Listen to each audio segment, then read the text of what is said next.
Hey, everybody. Thank you for joining me. I'm Betsy Phillips with Baird and Warner. And today, on this very snowy day, I'm happy to have Corinne Kaplan with us. And she is with Launch College Counseling. And she helps students find the perfect place, the perfect college for their careers. Corinne, thank you. Welcome. Thank you for having me. So tell me, do you help all kinds of kids, and what's the age group? Tell us a little bit about Launch College. Yeah, we primarily help high school students with the college search and application process. We do help some graduate students, but primarily we focus on high school students. The bulk of our students start junior year, but a lot of times we get kids starting. We like to start with them freshman and sophomore year to kind of help guide the process, choose their classes, plan summer programs, think about extracurricular activities, and just stay on top of the process.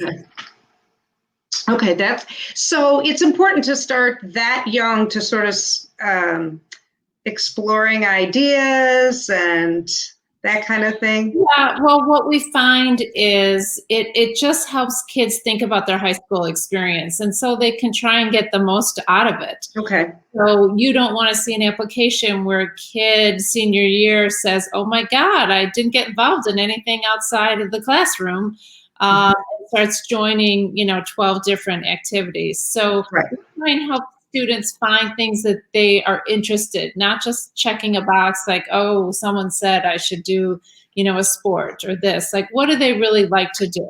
Where's their passion? Exactly. And try and help them figure that out. And then we help them choose their courses, again, so there's no surprises. Some colleges want you to have a full year of art, like in the University of California schools, and here that's not required. So again, if we just start with them early, we get them on the right page, and everything kind of kicks in junior year. And that's when we really start building the college list and helping with them with that, overwhelming process to find a school that's really a good fit for them. And when we talked before, we talked about your really super individual, that you really look at each student as an individual and try and find their special place. So it's not just like, okay, you go to Indiana, you guys are going to Illinois, you guys go to Michigan. Right. Being located, our office is in Evanston, even though we're doing everything by Zoom right now. But most of our kids come in and they're familiar with the Big Ten.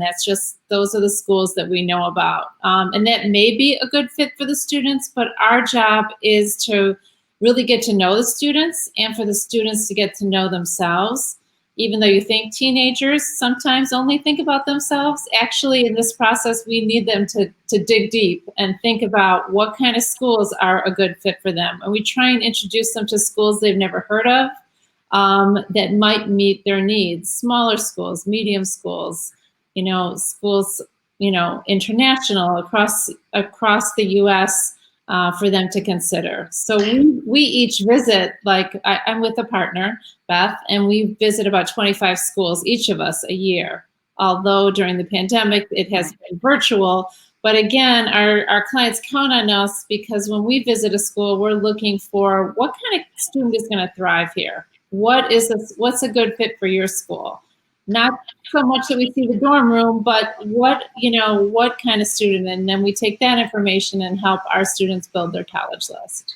Yeah, I mean, I think that's so important that when I was going to college in my family, my parents pushed us all to go someplace like not near home. That isn't so common anymore, I don't think. And I don't think I don't think it's financial. I think it's just a thing, and correct me if I'm wrong, but I think being able to know more about what are you going to do next and why are you going to this college and what are you going to do with this? Right. Well, some students are really self-directed, and they may be like, we had one student who wanted planetary geology. Well, if you want planetary geology, there's like 12 schools that have a major, right? But a lot of kids come undecided. So then we help them with strengths assessments and matching them to potential careers to open their ideas to possible things. During the pandemic, we have noticed people want to be closer to home in case the schools get shut down. Sometimes we have families that say the Southwest rule, if I can fly a nice easy flight and get in and out, then that works. So we just customize it to our family's needs, both financially, location, sometimes there's medical issues, sometimes there's religious issues, diversity of the class, etc. Size of the class, certainly, and sort of philosophy and right. I think some schools are more conservative than other schools, some way out there, some, they sort of have a personality. Exactly, they do. And so, you have students who want a very liberal campus and some that want a campus that's not political at all. So if you are politically interested in politics, then a school in DC would be great for you. But if you have no interest in politics, that's going to be talked about a lot in a school in DC. All these little details help go into building this list. And we spend a lot of time on that. And we have the kids do research, and our goal is to empower the student. So we don't just come on down and say, here's your list. This is perfect, you're done. We want them to really be part of the process in building this balanced list. So they have to have, it's okay to have reach schools, safety schools, solid schools. They need a nice combination of schools so that they end up with a number of, good acceptances to choose from. And do you do it like in real estate? I talk to them about, what do you have to have? What do you have to have? And, I talk to people about how do you feel when you're in this house and the neighborhood. And I would assume you have like a list of things like think about, because they don't know what to think about. Right. So a lot of it is top priorities. Like what's something same, it sounds like very similar to real estate. What's something you just can't live without, right? You've got to have this. Because some people say, well, I want to go to school because the football games look like a lot of fun. And we're like, great, but that's 6 weekends a year.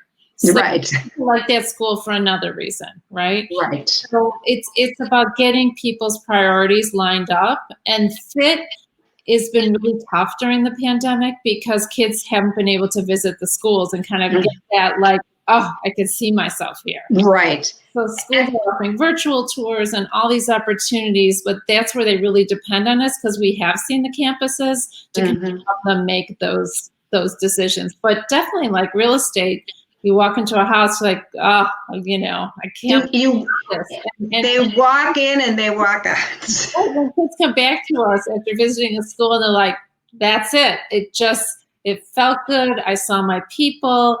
I love, and they're gushing. We're like so happy. So that's the goal. That's the goal. And that's a piece that is just a human element we can't take out of anything that we do. We can say, yes, there's a band here, you play the flute, you want to be in a marching band. Well, it's these schools, but you still have to have the feel and they have to find their people, their community. Exactly. That's great. And then it's a huge group of schools to pick from. So you're able to whittle it down for them. So there's over 3,000 schools just in the U.S. to choose from. So we need to move past the Big Ten, see if, what are, introduce them to other schools. And they're excited about that, and so we really get our students engaged in the process, and we want them to have fun. This shouldn't be, this is a big decision in their life, their first kind of major decision. So we want them engaged and really, being part of the process. So let me ask you something else. You do international. That sounds fun. I'm like getting excited. I want to go back to college, but I guess that's not happening. It's a little, but you do send kids to. It's a little tricky now. It's depending on where you go, there's a lot of different systems, but oftentimes you definitely need to know what you want to study, and they don't have liberal arts schools where you can explore different subjects and find your passion and make a decision sophomore year. Generally, you go in and I'm doing engineering, I'm doing business. It's a done deal. So it's very different. Very specific, and the whole process and timing is different. Yeah. But you guys know about that, so that's something super unique. Everybody doesn't know how to maneuver and navigate that. Right. It's a different, little bit different set of rules, but now even more so. Well, so let's say post-pandemic. I mean, you still have the knowledge base that. Yeah. And then there's also the option. We're working with a girl now who really wants to study in Japan, and we found some schools where they have a partnership with a school there, and she can spend a full year, maybe 2 years, at a university in Japan. So a lot of schools have reciprocity schools. And so that's a nice way to do it and make sure your credits, you're not losing, That's important. Yeah. So we try. So, okay. And now I have to ask you, what's up with the SATs? Well, I put you on the spot. Do you know? And that's fine. It's such a changing landscape right now. But basically, the most recent news is that SAT canceled the subject tests, which were tests on specific 1-hour tests on subjects, and they canceled the writing portion of the test, which had a lot of issues because it's very subjectively graded. So often top students would get these perfect grades and a poor score on the writing, and you could petition, but it was tricky. So I think those are both good decisions, and so much emphasis on testing it's tricky. A lot of times the test scores are really just testing wealthy people who can get tutors and improve on the test, and it's leaving some other people behind. The one good piece in the pandemic, although it's raised a lot of questions, is that so many schools went test optional because people could not take the test. They're saying, hey, don't worry about, so there's no negative not sending a test score. And we're talking Ivy League schools, schools across the board said, don't worry about it. So they're looking at your grades more, which is, and they know, I'm assuming like the Ivy League schools, they know the schools, they know, that's another thing. If you're getting an A at certain schools across the country versus, and I don't mean this in any negative, I'm not making a judgment, but I know that certain schools are harder than.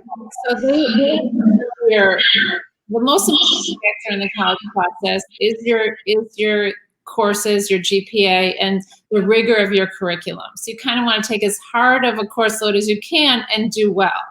It used to be an arms race to take as many APs. Colleges are saying, no, we want you to have a life, do some other things besides take APs. But the grades, are important. Again, that's like another reason we like to touch base with students earlier.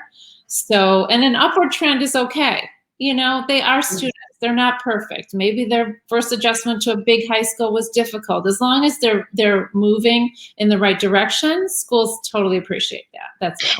And every school isn't Harvard, so you service everybody across. Right. There are people that specialize in special ed kids, but there are still average students across the board that are going to these 3,000 schools. Yeah, we are just as proud of our solid B student who ends up with a good match school for them as we are the kids we get into Stanford and Harvard and that sort of thing. So it's really about the best fit for that student, and where we want them to thrive and feel good about their decision, and it's got to make sense financially. It's got to be a good fit academically. And that's our goal. And I guess the other thing is to take the stress out of the process. The whole process can be crazy. And so we just do everything early, no surprises, keep everyone on the same page. And our kids are done oftentimes before senior year even starts. And it's a big difference. Then they can enjoy their senior year, and hopefully the seniors now or the upcoming seniors will be able to really enjoy their senior year post-pandemic. I'm going to start using that, post-pandemic. We're all so ready for that. I know people maybe it's my age, but I've been with a lot of people that have had their vaccines. Maybe it says something about my, but anyway, it's all good. Every shot in an arm is a shot in the arm is one more, right? I agree. I mean, I just think it's so important to get students back in the classroom. Right. And, some schools are doing a better job than others, but I'm optimistic by the fall, we're going to have a much more normal school year for these students. Yes, and won't we be happy for just regular old, I said, I'm going to be welcoming traffic on the Dan Ryan because that means life is back to normal. So, True. And waiting in line to get into a restaurant. I'm okay with that. I know. Small things we just haven't done. Small things. Yeah. Rushing the kids off to school. Yeah, exactly. Well, thank you so much, Corinne. If anybody has more questions, they could reach out to me. They can reach out. I put Corinne's information in this title. So reach out to either one of us and I'll point you to Corinne to get more help. And thank you so much for talking with me this afternoon. Thank you for taking the time. It was a pleasure. And have a great rest of the day. You too. Thanks. Okay, bye-bye.